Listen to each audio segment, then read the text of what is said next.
Good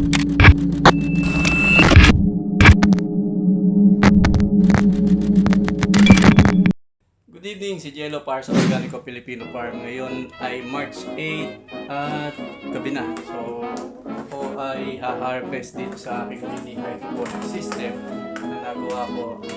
Matagal na rin to. Sipa ko lang mag-video since kukuha ako ng ha-harvest ako nitong kangkong. O nga pala, may nagpagawa sa akin ng mini hydroponic system. Papakita ko lang yung sukat nito para may idea kayo kung gaano kalaki yung tinataniman ko dito sa kwarto ko. Yung tinatawag kong gulay sa bahay. Dali, nasa loob talaga to ng kwarto. Ito, bali ganito lang siya kalaki. Nilalagyan ko lang siya ng 4 na butas. Minsan, ginagawa kong 6 na butas kung ang tatanim ko ay kangkong. So, since vertical naman yung tubo niya, yung paglaki niya is hindi naman niya kailangan ng masyadong malawak na space. So dito na ma-maximize ko, nilalagyan ko siya ng 6 na butas. Pero kung ang itatanim ko ay lettuce, katulad na nasa likod, kung nakikita nyo ito, petas natin yung ilaw. Tignan natin. Yan. So yun yung lettuce nasa likod.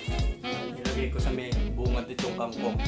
Itong kangkong hahabis ako kasi magluluto ako ng sinigang na baka sa bayabas. Siguro itapit ko yung camera para makita nyo yung lettuce. Ayan. Medyo malaki na rin yung lettuce. Pwede na rin siyang i-harvest. Ito.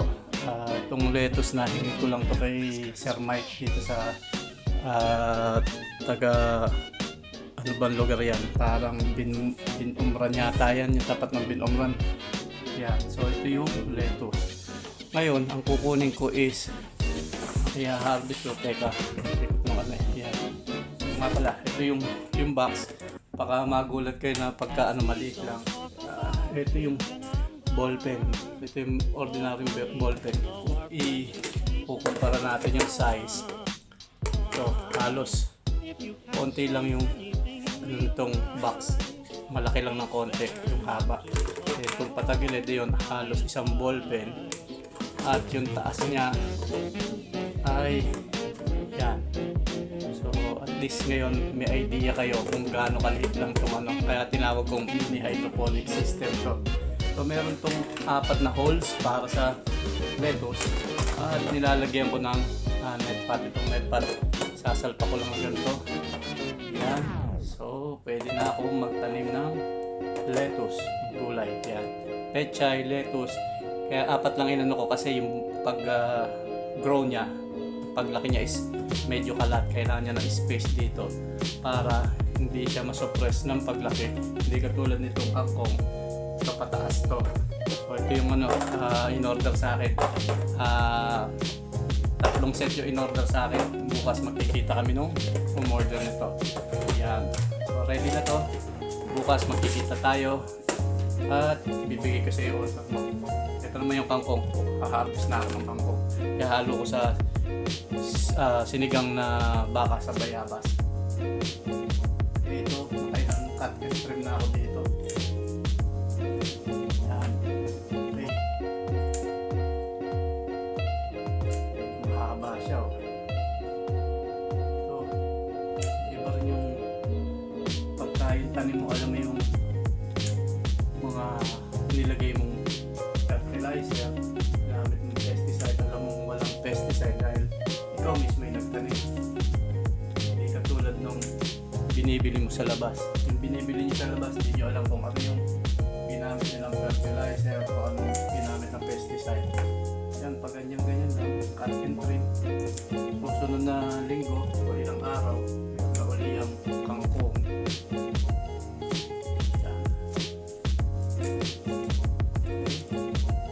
Haluan ko lang ng konting okra, sitaw, ayos ng sinigang. Yan. Okay. Medyo lumalagpas na siya dun sa dito. Meron akong mylar film dito. Ito yung nagre-reflect ng ilaw dun sa loob para yung ilaw is ma-maximize mo. Ito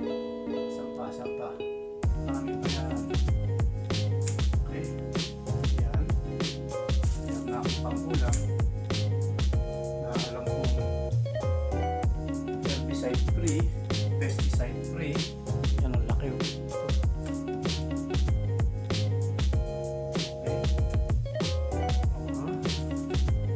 Yan lang, kasimple. Pag nai-transplant nyo na yung seedlings nyo sa net pot, ganito. Once ma-transplant nyo na dito at nailagay nyo dito sa cover niya at nailagay nyo dito sa nutrients, antay ka na lang ng harvest. Katulad nitong ginagawa ko. Siguro naka-4 o 3 harvest na ako dito sa kangkong. Taas natin to. Tapat ko kaya para nakikita ko. Yan. Yan. Okay. So, ganun kasimple. Kung gusto mag-garden, hindi excuse yung wala kang space. Ito yung paraan para makapag-tanim ka kahit wala kang space. Yan ang advantage, isa sa advantage ng hydroponics. Pwede ka magtanim kahit sa mga lugar na hindi commonly natataniman. Yan.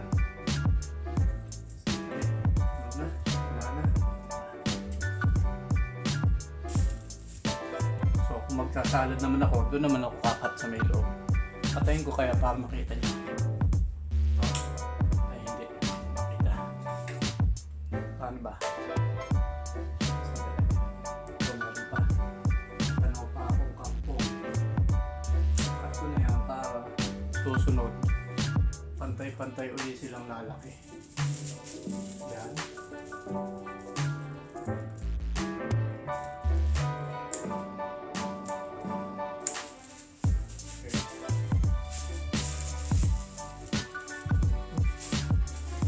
Sado ako ng okra at sitaw. Ay, dito. Yan. So, ito yung na-harvest ko. Ito yung na-harvest kong kangkong fresh na fresh. Yan. So, ihahalo ko sa ulam ko. Meron akong fresh na ulam at may fresh na gulay ako. Yan. So, pakita ko sa inyo yung lettuce para may ma-inspire man sa inyo sa setup ko. Tingnan nyo itong setup ko.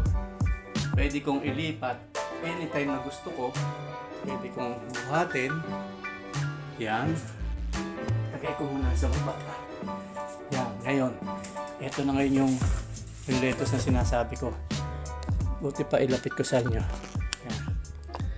Okay, so ito yung lettuce. Ganyan siya. Ganon din yung ano niya, tingnan nyo, ayan. So yung butas niya is, kung makikita nyo sa baba, oh, may tubig. Ito siya, ayan. So ito yung mga lettuce. Simpleng simple, meron akong 4, 8, 12, 12 lettuce. Ito, pinunla, then i-sow, i-transplant, at iwan nyo lang ganito. Yan. So yung ilaw ko ito, tingin nyo, ano lang to, LED light na ano, mumurahin lang din to, yung nabibili sa hardware, yun lang ginamit ko. Then itong isang klase, ito ay mga ano lang, compact fluorescent light to, na nilagay ko sa parang lamp na galing sa IKEA. So nai-adjust siya. Ang kagandahan nito, pwede ko siya ibaba, itutok sa kanila. Ayan. Pwede ko itaas. Kasi itong mga to, pag maliit pa, kailangan nakaangat lang doon sa halaman nyo ng konti. Katulad nito, itong isang to, meron naman siyang chain, itong kadena. Yan, ina-adjust ko siya pagka tumataas na yung lettuce. Gagalawin ko lang to at ihuhuk ko dito. Yan, umangat na siya ng konti. Dito rin sa kabilang side. Yan, ganun din ang gagawin ko. Yan. So, kung nakadikit na yung lettuce nyo, kasi minsan may ano, ang kagandahan din itong LED na to, itong LED light na to is hindi siya mainit. Ayan. Kahit madikit siya ng ano, ng konti, hindi siya nasusunog yung lettuce nyo. Yan. So ito yung aking setup sa loob ng kwarto ko. Ito yung gulay sa bahay ko. Yan.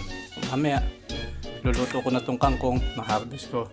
Yan, ito yung setup ko. 1, 2, 3. Meron pa akong isang maliit din dito, kangkong din. At yung isa, binaba ko muna dun sa hek para mapakita ko tong lettuce. So, ilalapit ko. Yan, ganyan kaganda. Fresh na fresh.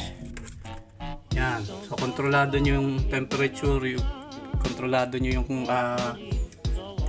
klima dito sa loob. Kung gusto nyo ng medyo malamig, buksan nyo aircon. Pero ito, hindi pa ako nag-aircon. Medyo malamig pa kasi ngayon. Okay, so sa ngayon, yun muna. Yung susunod kong video, ipapakita ko sa inyo kung paano yung mga nagawa kong probiotics. Ito. Papakita ko sa inyo kung paano natin i-test ito after more than 1 year na to, magpo 2 years na yata. Pero testingin natin kung potent pa siya, kung buhay pa yung natin, yung culture natin. So ipapakita ko sa susunod na video. Sa ngayon, yun muna. At yun po yung ating short episode for today. Ito po si Jello para sa Organico Filipino Farm. Ang Organico Filipino Farm ay tungkol sa agriculture, natural farming, at most especially free range chicken raising.